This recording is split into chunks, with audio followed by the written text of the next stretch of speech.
आज मैडम निर्मला सीतारमण लोकसभा रे 2025-26 बजेट प्रस्तुत कले। ए बजेट को नागरिक हिसाब रे देशर नागरिक हिसाब रे मु हृदय स्वागत करी। ये बजेट होची कंप्लीट बजेट, पूर्णांग बजेट। ये बजेट होची क्लियर बजेट, स्पष्ट बजेट। जो सबु जिनस कहगला मत लगुच साधारण नागरिक भी सुंदर भाव में बुझीपारे। और ये बजेट माध्यम रे समाज रे रहुथिबा प्रत्येक सेगमेंट रो लोकों को पाई किछि ना किछि अच्छी और समस्त जीवन को ये बजेट सकारात्मक भाव में छुईब मोर आशा और विश्वास। तांको पाई गुड़े जिनस कहुई एग्रीकल्चर इंफ्रास्ट्रक्चर कृषि भित्तिभूमि विकास उपरे गुरुत्व दिज्व। ता छड़ा कपा उपरे कपार ग्रोथ उपरे ध्यान दिज्व। डाली रो ग्रोथ उपरे ध्यान दिज्व। केमती डाली जो माने चाष करती डाली मैंने तैयारी करती से मानकर विकास हो से दिगरे कहगला। ता छड़ा फिश और एक्वाकल्चर माछ माछ चाष जो माने करुछंती ए सेक्टर विकास हम माछ चाषी मानकर विकास हम से दिगरे भी कहगला। और ता छड़ा महिला मानक पई भी गुड़े जिनस रही जो बर्जियनिंग यूथ पॉपुलेशन कह जाए आमर जो युवा वर्ग अच्छा तांको पई भी गुड़े जिनस रही।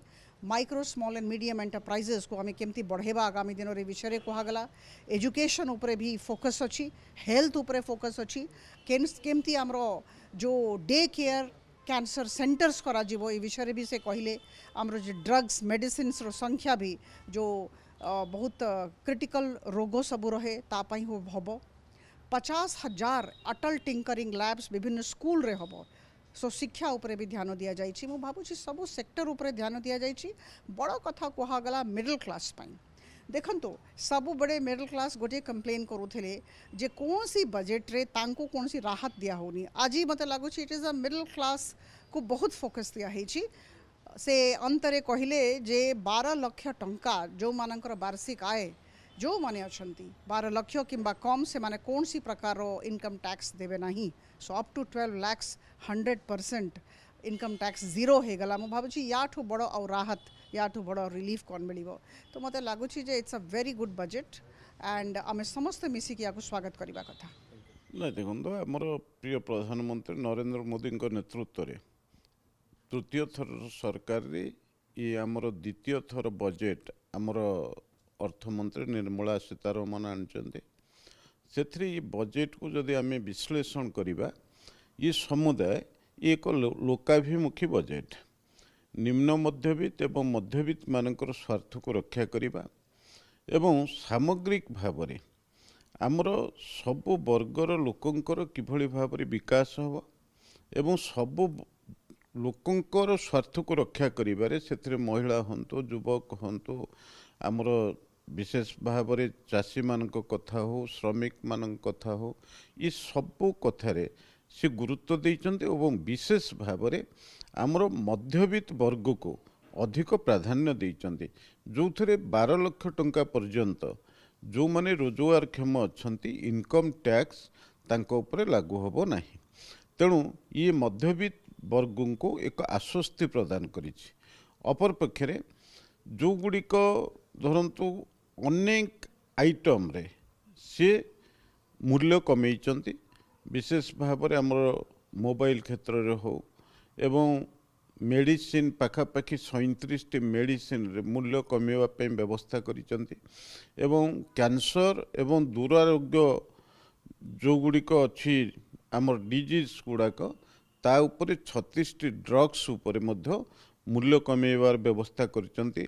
आमर टेक्सटाइल रो कथा हो किंबा अन्यान्य जो गुड़िक आमर निम्न मध्यवित्त वर्ग माने जो कथारे सेमानकर जीवन जीविका निर्भर करे या उपरे मूल्य से ह्रास करिचंती।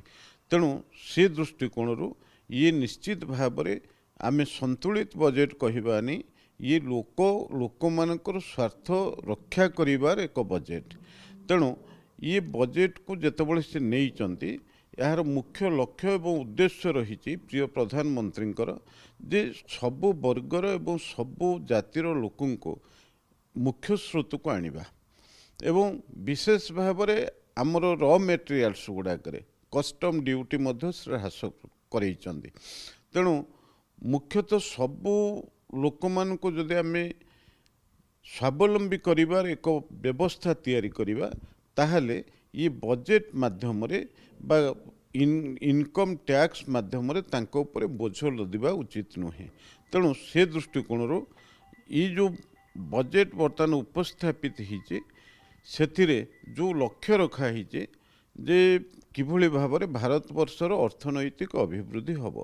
तेणु एथिपाई से योजनाबद्ध भाव में आमर जो जो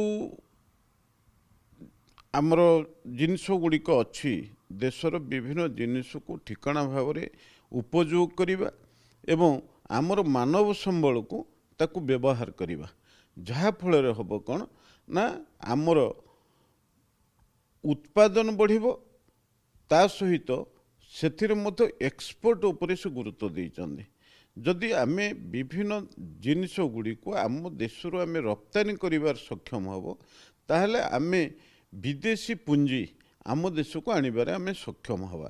तेणु ये सामग्रिक भाव में से दृष्टिकोण ये बजेट को से ढंगरे निया जाइछे एवं यार प्रतिफलन आमर देशर गरीब लोक एवं मध्यवित्त श्रेणी लोक मानू ये बजेटा एक सुहाइबा बजेट।